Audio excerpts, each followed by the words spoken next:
these truths to be self-evident. That all men are created equal.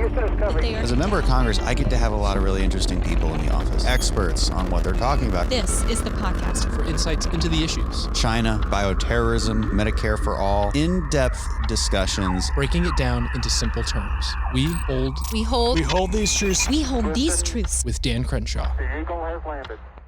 All right, welcome back, everybody. We've got a great episode on big tech censorship. And to help us with that conversation with Kara Frederick. Kara, thanks so much for being on. Of course. Thanks for having me. Anytime. So we didn't really meet, but you were a witness at a recent testimony that we had on Energy and Commerce talking about this exact issue. And I'll read through some of your background first, if that's all right. So you're at Heritage Foundation. You are a research fellow in the Center for Technology Policy at the Heritage Foundation.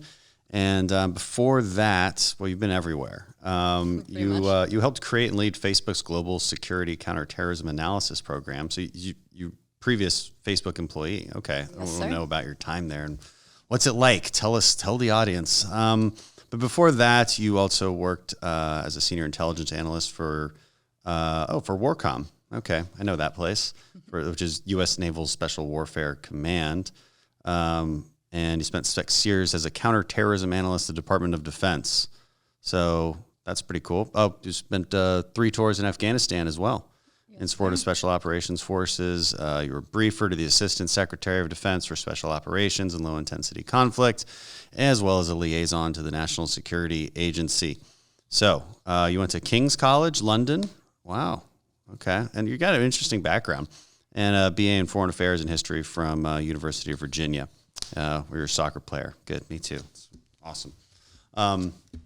So, geez, where do we begin with a background like that? Because I kind of want to talk about some of that stuff instead of big tech. But we can do it. But it all kind of flows into one thing, and I think I think so. I mean, how do you go from counterterrorism to being an expert on Section 230? Yeah, so, some would say that I'm not a Section 230 expert, but because I'm not a lawyer, but I do my best.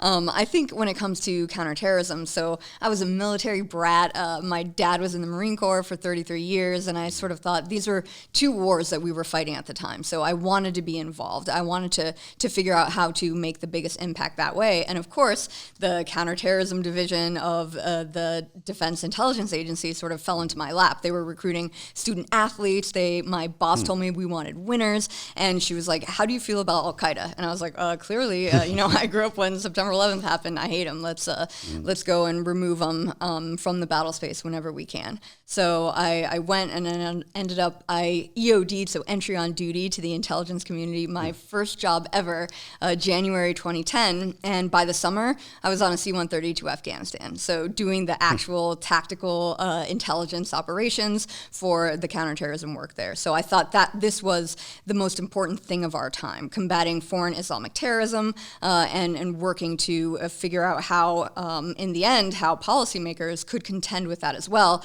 as soon as I got back from my 3rd deployment at least. So super interesting. My technical appetite was whet by, I was an embed at the National Security Agency, and I sort of figured, okay, the people that made the most impact, they were the signal intelligence officers who actually figured out where these needles in haystacks were. So that, to me, was the most interesting thing I could have been doing. And there was... You were a SIGINT analyst. I was an all-source analyst okay. Who spent 2 years embedded with the National Security Agency, learning how to... The signals intelligence analysts did what they did. Sure. And then they pitch you out to Afghanistan to sort of use that acumen in the field, which was great. And as you know, you point the assault force in the right direction. We worked on kinetic targeting as well, so looking at drones and Preds and Reapers and whatnot, and sort of working through. What years did you go? So the first time was 2010, and then when else were you there? 2010, 2011, and 2013. Oh, okay. Skip the year I was there. Oh, that was deliberate. Yeah. What was it? Were you working with like a special operations task force, a SOTF there at the SOTF headquarters, or? They had us actually deployed and co-located with Tier 1 Special Operations Forces units, so for the Navy and the Army, 2 different units. And when you were at Warcom, what were you? So were you in Coronado? So Warcom is actually the way of saying Okay, I worked just for the same things you were just saying. Yep, Got it. yep, Okay. yes, sir. Yeah, because I was like, we don't really have, we have some intel officers there, but it's it's more of an administrative command. Yep, I was So, a permanent Navy civilian detailed to Naval Special Warfare Development Group in Virginia Beach. Okay, very cool. So, some people will understand what that means. So you went from that to, I guess, again, being an expert on big tech. So you got out of there, and then we had a hearing. Recently. How did you think the hearing went? Do you think we're getting our message across in the correct way?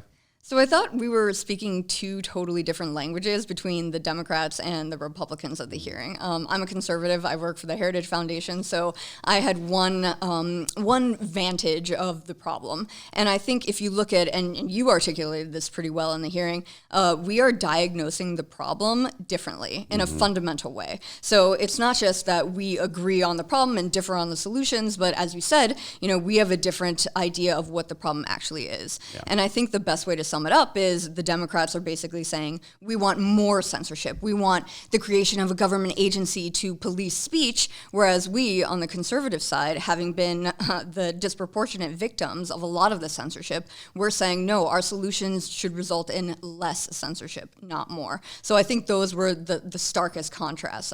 You had Frances Haugen, who previously worked at Facebook. She actually leaked a trove of documents, as your audience well knows. Wall Street Journal published them in fall of 2021. And I myself worked at Facebook, but didn't leak anything. But I'm sort of here to say that, yes, content moderation is necessary. Heck, I worked to help make the platform hostile to foreign Islamic content. So it makes sense that this is necessary, but the way that it's being done is thoroughly disproportionate. It is only one-sided for the most part. You look at the litany of examples of conservative censorship, and I defy you to name anything on the Democrat side, on the leftist side, that is as pervasive, as expansive. You can't. I mean, when 17 digital platforms suppress or ban a sitting Republican president of the United States, there's almost nothing that compares. And there's so much more now. The studies are coming out. People are starting to actually recognize that we can put empirical and actual quantitative data to the fact that, yes, this is actually happening and it's pervasive. And there's dozens of examples, and you laid out a lot of those examples at the hearing. A question that maybe only someone like you can answer, having worked there, and even then it's hard to answer this question, is how exactly do they censor? Is Zuckerberg being like, oh yeah, get that guy? Or is Jack Dorsey saying that? Or is it an algorithm that is somehow designed? Because most of these things happen based on an automatic algorithm. It's not somebody behind the desk being like, I hate that guy. It's clearly he's a Trump supporter. But maybe sometimes it is. So how do we even tell the difference, and what is the answer? How is it that they're able to bias against conservatives? Yep. So the community operations team. They were the ones who looked at the content and took it down. We were the ones we surfaced high quality, publicly available information to help improve those platform-based reactions. Mm-hmm. And when we say platform-based reactions, we're talking about tools, right? Facebook lives and dies, as Frances Haugen exposed, by their internal tools. So there are ways of automating the flagging of content for human review. Facebook operates under a model where they don't just automate this content moderation practices. They, at some point, if it's escalated to a specific level, then a human is actually going to go over it. And there was a big splash. It was after I left in, I think, around 2018, and they talked about how they were hiring 30,000 new content moderators to sort of plus up and get human eyes on the scale of content that needs to, in some cases, actually be pulled down. Mm-hmm. When I was there, we didn't deal with any of the political viewpoint or ideological censorship, But what people, I think, don't know necessarily about Facebook is they think of themselves still as this scrappy little startup. Especially when I was there in 2016 and 2017, they are very much a global corporation, right? So at Facebook now, over 90% of their user base outside of the US and Canada, but they still are retaining this patina of themselves as this scrappy little startup, and so they act accordingly. The programmers are the alphas there, something that I don't know, I wasn't used to, at least, when, the geeky software engineers are the guys that running the show. Tough guy. But that's what it's like. So automation is key, and Zuckerberg himself thinks like a programmer. He's always looking for that technical fix. And you'll see in Facebook Newsroom and all these other blogs, they advertise how effective their automated content moderation practices when it comes to foreign Islamic terrorism and such things are. Right. But when it comes to political viewpoint censorship, I exited Facebook before we really saw this uptick in content moderation. So I can't. It was this sort of panic that happened after Trump got elected, probably. Precisely. And the other question people have is where does it come from? Is it coming from the top down, or is it a bottom up kind of organic? Because like 95% of the people who work there, and I'm curious what you worked there, so is it really true? Is it 90% of the people there actually just full-fledged Democrats and liberals, or is it more mixed? You worked in a specific kind of office. So, I did. And we were employing former military folks, people who had come out of the intelligence community as well. So we were a little bit of a different ilk, more security-minded. What I can tell you is after Trump got elected, I was there in 2016, it was like a funeral in the place. There was a pall over the entire organization. And I think as you've talked about before, there's sort of a mid-tier of employee at these tech companies, program managers, HR, admin, people who do sales, who are ideologues at this point, right? If you join Facebook right now, you know what you're getting. We've seen what's happened. We've seen how inordinately affected conservatives are when it comes to this content moderation. So there's that mid-layer that I think is captured to some degree. When you talk about the programmers, most of the programmers I met were the libertarian-minded folks, right? The Peter Thiels of the world, those who want to build, they want to make, they want to create, they want to do things. And I think a lot of the founders are also like that too. I know Mike Solana talks about this. Ian Howarth at the Daily Wire, who's also a Facebook employee, talks about this as well. So there's that. It's like be careful what you wish for now that Jack's gone. And Mike Exactly. Solana wrote a piece about this, and I try to tell people on our side that all the time. I'm like, you got to ask the right questions to these guys to kind of get a sense for who they really are. And be careful what you wish for. Yeah, they're woke and they're liberal and they would never vote for us. But be careful if you topple them, who's going to take their place? And I think you see this sort of in Mark Zuckerberg's early proclamations, right? When he was sweating under the lights with Kara Swisher and in all those interviews when people were asking him about freedom of expression, he was like, no, the answer to bad speech is more speech. Yeah, he says all the things we want him to say. And I don't think he's lying either. And he got up on stage in October of 2019 at Georgetown University, and he basically said, we are going to stand up for free expression. And I think that is his instinct. But he has been, waylaid by a lot of the other people at the VP level too, who are just in thrall, I think, to a specific ideology. And it's this sort of it's this pathological compassion. This is very common on the left, where it's like we care so much that we're going to hurt you.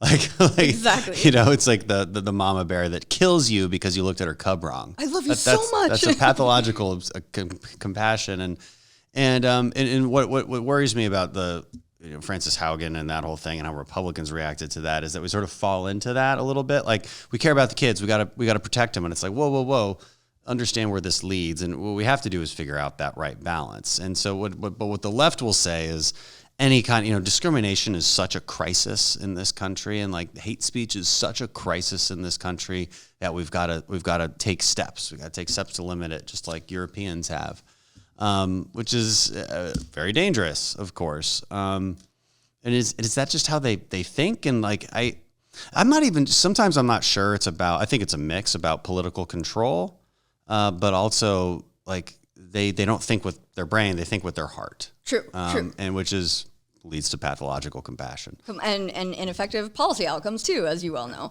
So I also think the fact that these companies are global companies responsible to massive global constituencies plays a role in that. Because in America, here, we have a culture of free speech, right? Yeah. Our people are naturally disposed. Precisely. And it's not necessarily, you look at what's happening in Europe, they don't have the same disposition to speak freely and voice their opinions whatsoever. So when these companies know that they have to, they're going to Singapore, they have offices in Dublin, all of these other places that don't have the norms matter, right, Dan? Mm-hmm. They don't have the norms that we do. Yeah. Or a constitution. Or the constitution. That helps. Yeah. Because cultural norms change, and the left's cultural norms have changed. They don't appreciate free speech anymore. It's not. They don't like the First Amendment. They're open about this. This isn't that new. It's the progressive era in many ways that started under Woodrow Wilson. But they can't infringe. They can't do it. They can't infringe on the First Amendment. So they want to bully big tech into doing it for them, and they use the arguments of compassion to make sure that happens. And the thing is, to contest that, nobody really pays a cultural price for standing up, right? If you stand up for conservatives, if you stand up for anything when it comes to the NBA and Nike, nobody pays a cultural price to be woke in America today. Yet we do pay a cultural price to defend conservatives. Again, Zuckerberg was lambasted when he talked about being an alternative to a China that censors over and over again. So, I think it makes sense that these tech CEOs, they're going to follow the path of least resistance when, they're all of the imposing of costs is on supporting one side. Yeah, and I think that's probably the most accurate assessment of how to think about these guys. And that's important for conservatives to understand because it does affect how we challenge this problem. True, but I would say another thing too. Remember, Dorsey's been promising the use of third-party algorithms and more user control and whatnot, but we haven't necessarily seen that implemented in any sort of prodigious way. So that's the one thing I would say. Even if their instincts are good, they have not been able to live up to them. Whether or not there's, again, that layer of VPs, that layer of admin or personnel from human resources or sales and whatnot has too much of a heavy influence on them. But they really haven't been able to put their money where their mouth is. Well, I want to press back on the question I asked a few minutes ago, though, about how they do it, because we didn't really get to that. So, like you said, you left before you really had a good evidence of how they do this. But what's your best guess? Is it just a mix of everything I said? Is it a mix of kind of middle management, sort of nudging people in a certain direction? Is it a mix of an algorithm? I don't know how they would create an algorithm that I guess if you have an algorithm that's specifically looking for certain buzzwords and you because a person has to design that algorithm. Exactly. Is that how they do it? Exactly. Well, I always say you can imbue technology with values. So a person does have to code the algorithm. And when, we were in our more naive days, I would always say a programmer should have a enumeration of ethics that they should follow when they're designing their algorithms. And it should be infused with this quality, this quality, this quality. So I don't see why they wouldn't be able to do that now. They wouldn't be able to put strings of words together like BLM, Marxism, that would flag a potential content for a human review. Yeah. A human reviewer at that mid-tier would look at it and say, oh, of course we can't link BLM with Marxism. That would be racist. So then, that gets pushed down. And then maybe push back, people get mad. Like this happened to us at the Heritage Foundation with Amazon, demonetizing one of the ads from one of our scholars who actually wrote a book connecting BLM to Marxism. And it was a true expose. We raised Cain about this, and they finally said, oh, we're sorry, that was human error, and allowed us to put ads on Amazon platform for the book again. So I think, like you said, it's an amalgam of all those processes, but the important thing to note is you can imbue technology with values, and you can do that by how you design technology. Okay, so and so given that, it's a wonder whether some of our legislation would affect those outcomes. So, we have a whole bunch of legislation that Republicans are looking at. And while I don't think our rhetoric has always been solid on this, because again, when you kind of fall into the trap of this compassionate argument to save the kids, you do sort of fall into the narrative that the Democrats are trying to lay out for you, and that can be dangerous. But for the most part, give or plus or minus a few things. I think we're sort of on the right track. So if you change Section 230 to say that this doesn't apply, or remove liability when you particularly engage in political speech, that's fine. That's a good start. But it is largely dependent on how courts interpret that, and because even that's one of the problems with 230 is that it's very vague. But what I just said is also kind of vague. And and let's use the BLM example. It's political and therefore up to interpretation. And so do you still end up at this sort of standoff? No.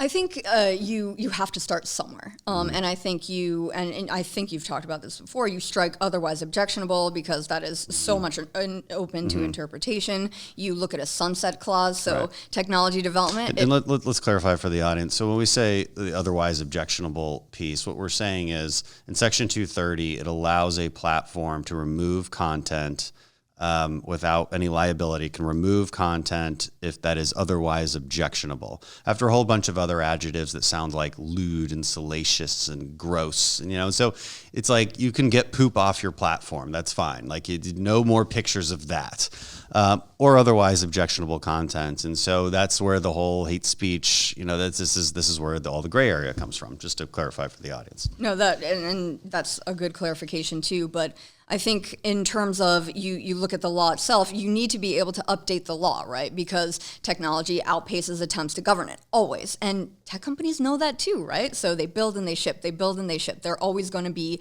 iterating more quickly, I believe, than we can actually give good advice to lawmakers to actually pass. So I think those are two immediate things that you look at, as well as, maybe the more squishy, remove immunity from civil liability for political censorship or censoring political speech. Okay, you've done that, good to go. You whittle it down, take a scalpel to it, as you said before. Yeah. But I think there are other ways to sort of address the problem too. And this is when you have to incentivize transparency, because these companies are not going to give it up unless that there's some sort of teeth here. And I think when it comes to algorithmic transparency, part of the subject of the hearing, these companies, separate from the proprietary design of these products, or of these algorithms rather, you look at how companies can you report, give more details on how these algorithms operate and what they actually do, the impact that they have on users. I think that's critical. I think we sort of don't need to wait for another tranche of whistleblower docs to realize. What do you think about the whistleblower? What's your just general opinion on how that all played out with Frances Haugen? Yeah, I thought it was well orchestrated. Yeah. So you don't normally see that happen. The only people who realized that were like the younger tech-savvy Republican generation. I mean, because you see it, I always follow the Instagram influencers and things, and they got it. They were like, no, this is a Trojan horse, don't pay attention. Yeah. But like everybody else like bit it, hook, line, and sinker, it seemed like. Just because like, look, just basically every member of Congress just can't. They're like, oh, any opportunity to yell at big tech, like even if you're doing it for the wrong reasons. Anyway, I mean, they deserve it though. Let's be honest. They deserve it, but it's like, but don't give the Democrats what they want. Don't give this whistleblower exactly what she wants. No more censorship. No more. She gets to sit on an agency that polices Facebook. I totally agree with you. Yeah. Solutions should result in less censorship, not more. Yeah. Easy. Okay, so well orchestrated. I mean, okay, so but I cut you off though. What else were you going to say about it? No, I mean, because she said that she joined because she was so worried that her caregiver, her friend, was captured by this ideology, from the Midwest. So we can only extrapolate, right? He was probably some sort of probably right of center in that regard. So when she leaves another tech company, not to necessarily impugn her motivations, I don't know her personally. She seemed like a nice girl, but at the same time, when she says, my reason for going to Facebook was to try to fix it because my friend was captured by these conspiracy theories and went down this rabbit hole, what is that code for? My friend was radicalized, he's on the right, and this platform did it. So I wanted to go and I wanted to fix it. Those people are more of a problem for us on the right, to be honest with you. I mean, I don't know why the left complains about it. Those people that go down the rabbit holes, and they are there. Like, they're the ones who say, Dan, I know you're working for Soros. I know you're working for him. I've got proof. Man. Yeah. it's a long story, but they're more of a problem for us. I don't know why the left even cares. It just makes us look bad. So well, they're useful. It's useful, right? Yeah. It's useful for her to be able to say that. So, and I've done a 60 Minutes episode. Those things take a long time. So if she was truly exposing Facebook for what she thought it was, then I think things would have looked a little differently, a little less polished. The Senate hearing wouldn't have been perfectly rolled out. The 60 Minutes episode, et cetera, et cetera. She hired some firms to publicity yeah, firms. Jen Psaki is old. Yeah. But what do you think about the substance of her argument about saving the kids? I mean, because on the one hand, yeah, I think it's pretty clear that social media exacerbates typical problems that all teenagers have gone throughout history. If you're communicating more, it stands to reason that the problems that are natural are simply exacerbated. It seems like everything's exacerbated by social media. I think the debate over whether it's an aggregate good or aggregate bad should be had. Yes. To be honest. Yep. Safe to say, I don't know, that's a longer conversation, I suppose. But what do you think about her general argument that, and what is Facebook supposed to do about it, given that, let's assume what she's saying is true? So I think there are a couple problems here. And first and foremost being that internal research that she exposed from 2019 and 2020, Facebook knew about that research, and yet they continued to forge ahead with their Instagram for children under 13 years old. So knowing the toxic effects, the 1 in 3 young teenage girls, when they use Instagram and they already feel bad about their bodies, it makes them feel worse. 32% along similar lines, 6% of American teens drew their suicidal impulses directly to Instagram. You can't legislate for human nature. I get it. People, we're fallen, right? We're not perfect beings, and we're always going to have a war inside of our minds at times. But I think the moment is different. And I think that, number one, the whistleblower documents should stand on their own. So don't listen to her editorializing or, the other side editorialize about them. Think about the facts themselves. And that is Facebook knew what was happening, what the toxic effects of their platform, and decided to move forward with a platform for younger and younger people. Wouldn't that be the solution? Like, that's what they would argue. They would say, and they have. But it's not a crazy argument. I mean, because in theory, if this is actually detrimental to kids, then wouldn't you want kids on a more, I guess, secure / more censored algorithm that doesn't allow bullying? I don't know. If it actually worked that way, I would say that there are some legs to that. But we found that it doesn't. So Adam Mosseri, the head of Instagram, he went and testified before the Senate last week. I don't want to date the podcast, but and he said in a blog post before that, he said, we still believe this is the right thing to do. And that was the implicit justification, right? We need some sort of maybe a phased approach to get people involved so there are accurate strictures, and you can sort of pay attention to how children use the platform, institute parental controls, have some sort of friction in the platform so they know if they're using it too much. Yeah, that makes sense. But if it actually it worked, if YouTube Kids prevented people from going on YouTube anyway and being subject to the social contagion that Abigail Schreier talks about when in her book, when it comes to the endless amount of cheerleaders on social media platforms, YouTube being a huge culprit. If this actually worked and had salutary effects for young users, then okay, it makes sense. Because it does make sense, right? It seems like it's the technical fix, right? But in practice, when you look at the effects that they're having on children in general, I think you have to say, to what end? Has this made us better? Well, then what do we do? Do we just say under 13 shouldn't be on at all? So a lot of the proposed legislative measures, like having a phased out approach instead of that bright line between 13 and under is, I think those are worth considering. I think it's worth sort of imposing costs on these companies if they know what they're doing and they move forward with some of these plans. Bill Johnson actually said these platforms are like handing kids a lit cigarette and hoping they stay addicted for life. I don't know if you can actually contest that. And they're hemorrhaging users too. I don't know if you saw some of the latest data, but Pew Research said in 2020 that from 9 to 11-year-olds, most actually use TikTok, and then second use Snapchat, and this is what their parents are estimating their children actually use from 9 to 11, very, very young. Only 6% were on Instagram, or excuse me, only 6% were on Facebook, and 11% of those parents polled said that their child users were on Instagram. They were mostly Snapchat. What was the other one? TikTok. Oh, TikTok. Yep, of course, the biggest one, of course. Yep. Which What do is you- even more problematic. Yeah, because of the Chinese spying threat. I mean, it's why I don't have a TikTok account. It's the right thing to do. But it sucks because you want to reach that generation. Yep. And what do you think about the claim that TikTok, because it's Chinese owned, artificially amplifies the engagement to make people think like they're really? Do you think there's any truth to that, or do you think it really is? And look, I mean, because I think in the early days of social media, you would get like 80,000 comments because it just showed everybody who followed you, which just doesn't happen anymore. They limit it based on users' patterns, and behavioral patterns, and so maybe they just have a more open algorithm on TikTok. I don't know. Their For You algorithm is insane, and it's different than what you're using when you're open up Instagram. So I think that's what they call it, their secret sauce. That's one of the things that sort of is a distinguishing factor for that platform. Keeps users engaged more because it's not dependent on your connections. It's dependent on the amount of time that you look at a video or hover over a video, et cetera, et cetera. So I definitely think that's sort of the key. They definitely do the same thing with Reels. Because I'll look at one thing, I'll be like, that's weird. And I'll stay on it because it's weird.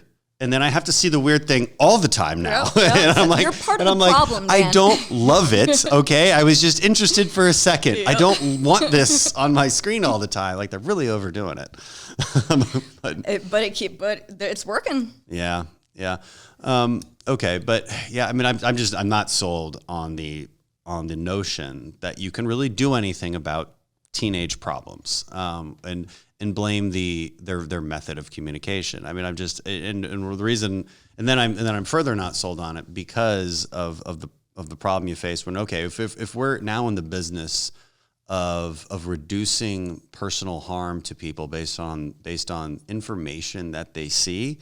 Well, it's pretty clear where that can go from a political standpoint, which is what conservatives are so worried about, which is why everybody on our side online was kind of calling her out as a Trojan horse, which again, I'm very sympathetic with that notion. Also very sympathetic for protecting kids, but I'm also not convinced that the kids' Instagram is a bad idea. Well, I think you have to look at everything in aggregate too, and you have to understand too that these platforms have addictive properties and they're deliberate. I mean, they hire veritable armies of psychologists aimed at isn't every creator of a product trying to get consumers addicted to that product, whether you call it an actual addiction or just, it doesn't. Yeah, of course. But can you blame again, them for it? To what end, though? Yeah. These are our children that we're talking about. So, I mean, I don't have children yet, but it's one of those things where you have to look at the fabric of our culture as well and the moral fabric of our society. And if this is hurting in an active way that we can actually prove it, then I think it is time to think about it. Not necessarily saying because they hurt kids, they must be, blown off the face of the earth. But I think it is time to think about other remedies that don't consist of, get them more addicted to another platform. To me, that solution is outweighed by the safety practices that you can institute by building a new platform is outweighed by the impact that they're actually going to have on the moral fabric of our nation. And the social contagion bit, which, I mean, that's huge. And it sounds a bit squishy now, but I don't think anybody says that the transgender craze among young women or the increasing amount of women with gender dissatisfaction, I don't think you cannot attribute that to social media platforms in part. I mean, the Wall Street Journal also did an article about an uptick in young girls who were displaying tics like Tourette syndrome. Right. What these hospitals all had in common was all of their teen women, young girl users had been following social media influencers with these same tics too. Yeah, so remember you it's said that. just you're sort of looking at the aggregate of all of this and say, okay, is it better for kids to be on a platform that's not necessarily the Wild West, that's more controlled? I say it's like those, those safe injection sites, right? You can do drugs in a more controlled environment, but you're still doing drugs. It's problematic.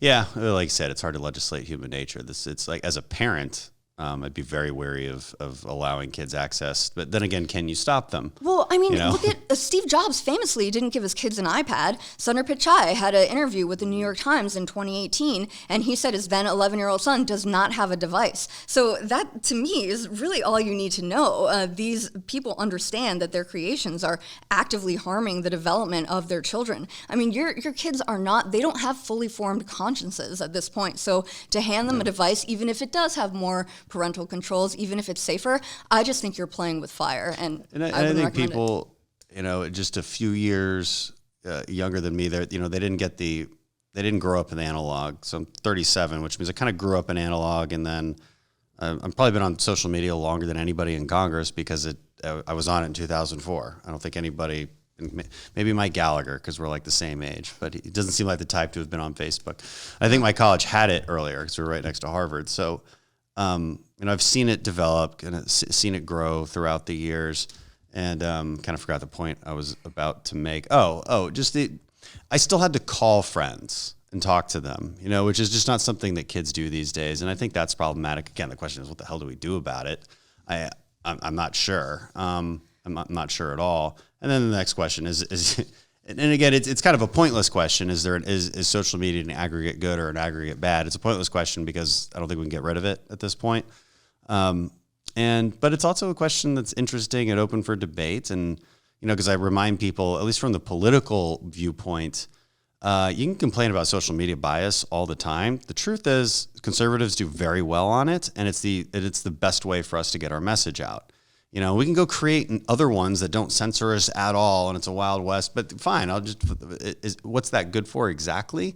Just talking to ourselves, just talking to our little in-group, and maybe good for fundraising in a political sense. But in the end, I'm not reaching the broader public that I need to reach if I'm not on the main social media platforms. Yeah, but I think you have to start somewhere, right? And if these tech companies could be brought back to their original professions of their missions, again, we stand for free expression. What did Jack Dorsey say about Twitter initially? We're the free speech wing of the free speech party. So if they could be brought back, then I would say, okay, maybe you have a case here. But I don't think they can. I don't think that there's any turning back at this point.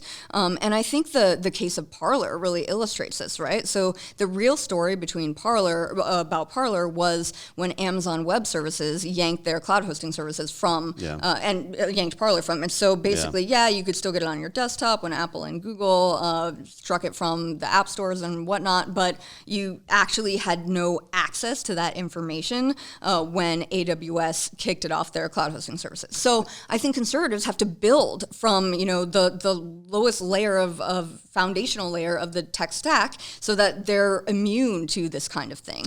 So. But from a political, I'm only thinking about it from a political viewpoint. What's the main goal in politics? Is to convince more people to agree with me. Of course. And I can't do that on Parler, right? But I can speak to my people on Parler, and again, it's good for fundraising, I suppose. But I'll never win anything. But I think these platforms have to start somewhere, and I think what a lot of people, your audience would understand this, but there's technical qualities and advantages that these platforms have accrued over decades, right? Yeah. They have a high volume and variety of data that helps refine their algorithms and makes a great product. Then you have your network effects because it's a great product. But new entrants like Rumble, billionaire-backed, Peter Thiel, they tend to, at least in the defense industry, they tend to do a good job, the ones that are backed by billionaire founders at least.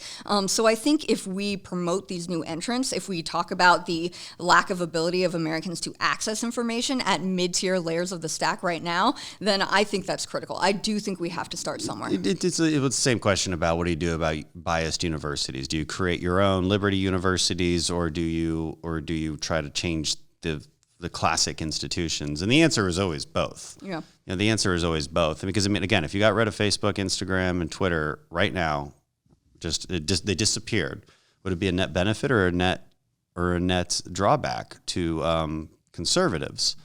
It's an interesting question. I would say a huge drawback. I'd have no power. I'd have no power anymore, because now the only news organization that'll have me on consistently is Fox or Newsmax, I guess, and OAN. But I'm not reaching. But what's their, and Fox has a big audience, but it's at any given moment at most 2 million. So out of a country of 330 million, you're not reaching people. But then the rest of the media is against us, so they're not having me on unless they know they can try and have a gotcha moment, and then they didn't realize they can't, and they get upset and they don't have me on, and they cancel me, but that's fine. And there's not there's not a news organization anymore that everybody sort of imbibes. We've kind of lost that in America. It used to be CNN, I guess, but certainly not anymore. And so it'd be tough. It'd be tough to reach people. But I would argue we soon may not have a choice. And that's because as our daily lives take on increasingly digital characteristics, online payment processing, et cetera, we are being constricted because of our viewpoints by so many levels of digital platforms. So not just social media companies, it's not just confined to that, but you look at ISPs, you look at web hosting services.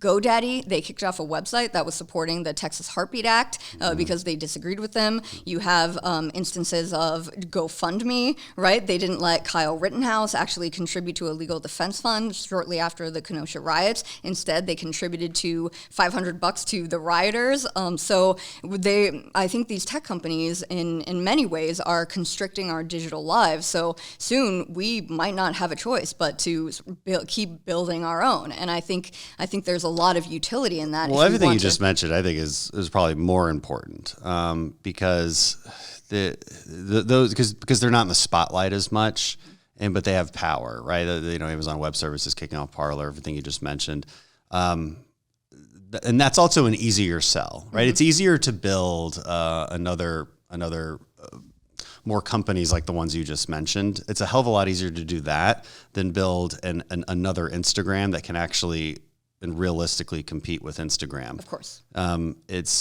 think, but again, who is to do that? It's certainly not Congress. But Peter Thiel could. He is. That's for sure. Yeah, and I think this is what I tell wealthy conservatives all the time are just out creating businesses and creating more wealth. They don't think about how to they don't think like George Soros does. Yep. They don't think how to actively use that wealth. And I'm like, guys, if you had all just gotten together and bought the Washington Post when it was for sale instead of Jeff Bezos doing it. And hell, you could actually do a lot worse than Jeff Bezos. Yep. Imagine if Soros had freaking bought it. It'd be even worse than it is now. Why don't we think that way? That seems to be how we need to think. And again, that's away from that's more of a cultural argument. It's not really a policy argument. I want to go back to policy arguments about things we can affect up here. So we talked about Section 230.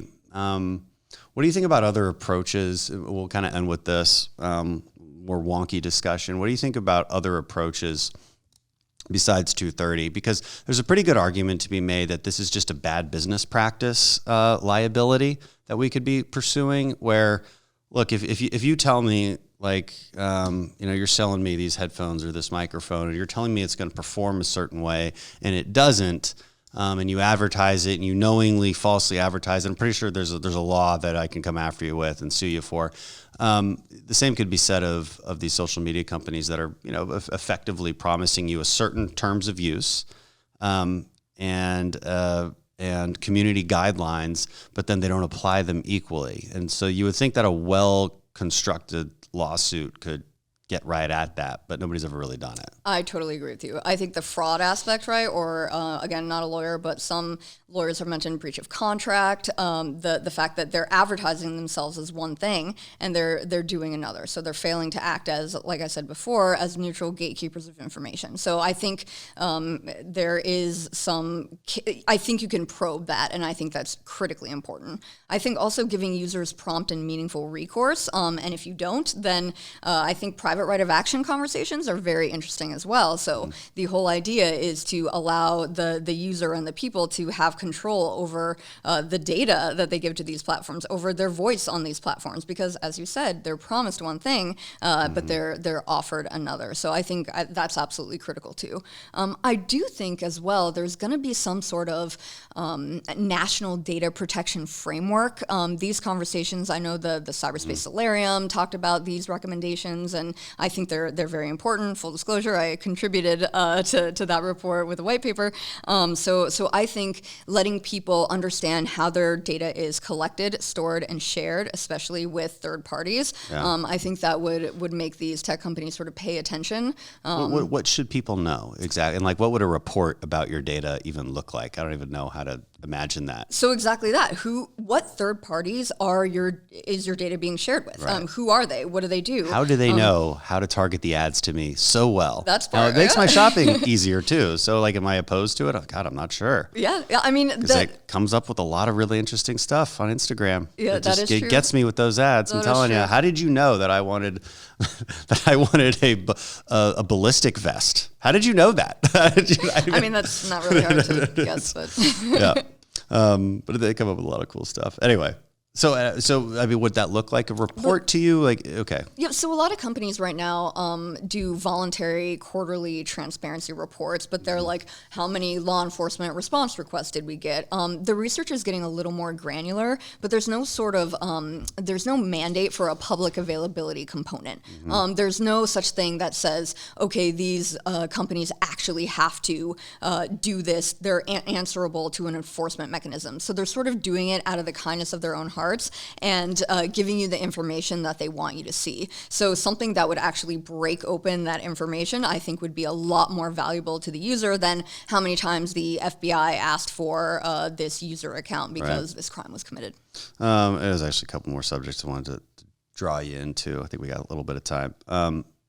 This was an interesting one that came up recently. John Stossel had filed a defamation lawsuit against Facebook for fact-checking his claims on the 2020 California wildfires. And I remember this happening. I remember him bringing this up. And I don't remember the specifics, but I do imagine that the claims would go something like this. California wildfires are not a product of climate change, but a product of bad forest management. In fact, because we do this kind of debunking on the environment stuff all the time, wherein actually global wildfires and California wildfires in particular have maybe more than halved as far as area burned in the last 100 years. So just a lot of the popular narratives just aren't true. And then his Facebook fact checked him, and I brought this up at our hearing too. Well, actually, I didn't bring it up. I asked Frances Haugen what her time was like at the Facebook. What was it called? Like the Misinformation Center or something? Yeah, she was like in integrity. Election, yeah, and I was like, well, that's interesting. Yeah. I was like, tell me more about that. And I'm like, how do you guys decide what is misinformation? And she goes, well, we rely on the third-party fact checkers, which we all know. And I'm like, but they're not fact checkers. They're opinion writers, and I guess a Facebook defense against John Stossel sort of admitted this, that indeed the fact checks are a form of opinion and free speech, and so we have a right to do that. Now, I kind of like, they are correct. Like, do they have a right to do that in theory on their own platforms? Yeah, according to current law, certainly. And according to kind of basic American principles, which is something conservatives are always wrestling with, right? Like this sort of free market idea. But them admitting at least that these fact checkers are BS is kind of nice to hear. And it kind of gives us a stronger case for, again, from a policy perspective, doing what? I'm not sure. But at least demanding that that they use alternate fact-checking sites. But if you think about it too, it's not just the fact checkers, but it's these NGOs that these tech companies now publicized are partnering with, like the Anti-Defamation League, the Southern Poverty Law Center, people or organizations that would say that a biblical view or a traditional view of marriage is hate speech and hate crime. So when they partner with these organizations to form their policy and actually make decisions based off of misinformation, hate speech, safety, harm, that's where you're running into huge problems. So I'm glad that Facebook admitted it. I wish that would change their behavior and their practices, but it doesn't seem like it because, misinformation in the eye of the beholder. But it actually brings up an interesting idea for a reform, which would again remove liability in the case of a false fact check. You're getting pretty specific here. And, as a good conservative, we always have to think of the second, third order consequences of such a thing. But these fact checkers really are out of control. I mean, every fact check that's ever happened with me, it's never been over a fact. It's been over an analysis. It's like you just call it an op-ed. Yep. That's what op-eds are for, yep. right? Because we disagree on things, we interpret things differently. So write an op-ed explaining your position and countering my position. That's fine. But don't call it a fact check. Exactly. Freaking liars. It's labeling. It's editorializing. It's not facts. And we don't have right-leaning or even what I would call centrist fact checkers. We just don't even nobody does it. And no, it's frustrating. I don't know why Wall Street Journal doesn't have something like that. I don't know why.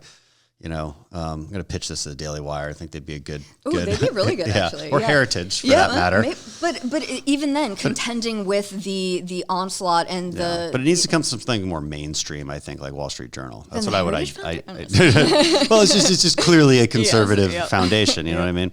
Last thing, what do you think of Jack Dorsey's departure? What's the buzz in Silicon Valley? What are you tracking, and what maybe?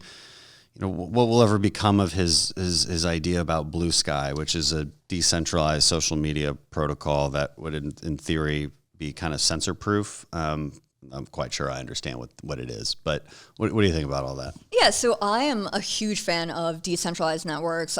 Anything you can decentralize, I'm more and more on board for, and I think there are technical solutions to this remedy as well. They're not panaceas, they're not going to solve everything. I think we need a multi-pronged approach that doesn't just consist of the tech fix, but the tech fix is important.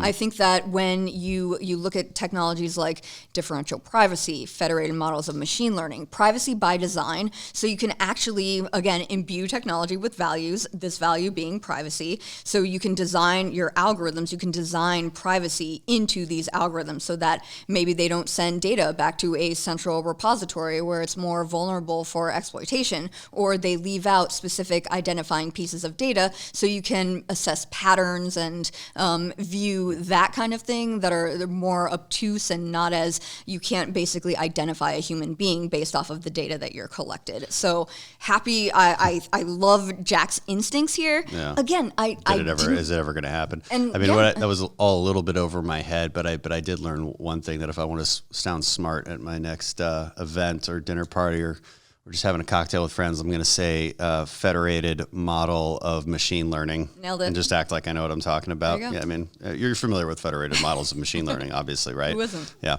And so, all right, but what do you think about the future of Twitter now that Jack's gone and this other crazy person is, I don't remember his name, but he's said things that are crazy. Oh yeah, and that's it's like, how do you get more? Because just Jack Dorsey kind of reminded me of the man. It's a villain. Rasputin. No, it's the Manchurian or something. It's like a comic book. Okay. It was played. Sorry. It was played by. It was recently. Anyway, I'm screwing this up, but when he went with his bald head and long beard look, it was anyway. That's not the point. The point is, these are complex figures: Jack Dorsey, Mark Zuckerberg, and this new guy is really not that complex. He's just a straight up doesn't think free speech is really a thing. And I think it's about to get worse, given the quotes that he's retweeted. You've seen it all.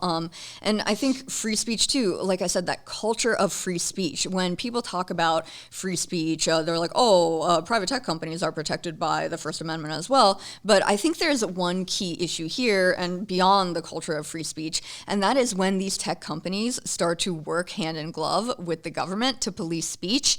I think you have a problem. Right. So I don't see him pushing back necessarily when Jen Psaki, the second time, remember she announced from the White House podium, we're working with Facebook to actively censor specific accounts. Within a month, they were off Facebook. She said if you should be banned from one platform, you should be banned from all platforms. When there's a symbiosis between the government and these private tech companies to police speech and censor, that brings up really interesting First Amendment questions. So if this were the case more and more with Twitter, we know this happened at the state level with the O'Hanley complaint against Twitter, where they were saying, or they contend that a Twitter or an agent of the state of California basically complained to Twitter about the conservative commentator's speech, and Twitter ultimately started flagging and then suspended his account in February 2021. So I don't see this new CEO, former CTO, pushing back against this, given what he said in public spaces. He didn't purge his timeline before he took over. So, Jack being What do you think he's going to do? Is he going to go off on his own and create Blue Sky?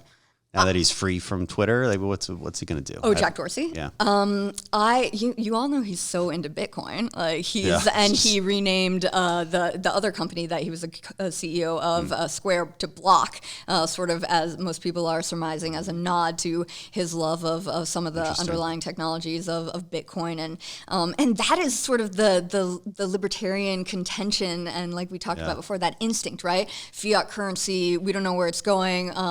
That hedge against what the bad policy, clearly, as we're all living through when it comes to the dollar. Okay, you buy a hedge against it. That is the pure Silicon Valley injected into my veins kind of decentralized power to your users, rather federated than models of machine learning. Exactly, yes. Like, give the user more control. Give the user more control. And I think ultimately Jack is an adherent to that ethos. So I'd look for him to actually do something in the space that helps us and not hurts us, like Twitter ended up. That would be nice. That would be nice. Not make us crazy. But also don't be crazy. That's always my last message on this kind of stuff. It's like, look, we can't keep blaming our methods of communication for our crappy communication. Don't believe stupid things you see online. I can't say that enough. Don't go down rabbit holes. Think before you act, before you treat someone poorly. There's some basic human rules, some basic, let's say, biblical rules that if we just lived by, none of this would be a freaking problem. Get my language. So, all right, Kara, thanks for coming on. Of course. It was great. Really Thanks a lot. informative. Appreciate it. Bye.